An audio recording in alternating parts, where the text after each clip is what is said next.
Whenever we schedule a fresh embryo transfer, that means that the day of the same cycle of the stimulation, we will begin the stimulation on day 2 of the cycle, or 3, and then we will retrieve the eggs, fertilize the eggs, and then create the embryos.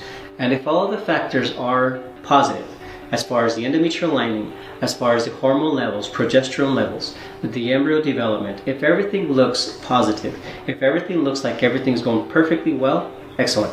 We can schedule a fresh embryo transfer on that same visit.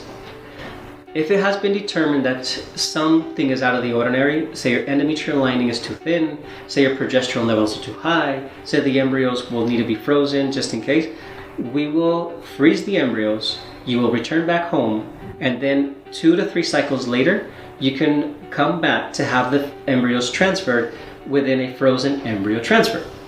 We will send you home with medication, we will send you home with a protocol, we will give you the follow-ups, the indications, all the steps necessary to prepare for the following visit for a frozen embryo transfer.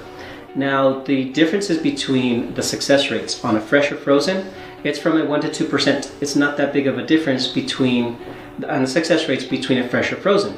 With the techniques that they have today, the laboratory will identify or can identify if a fresh or frozen is more convenient.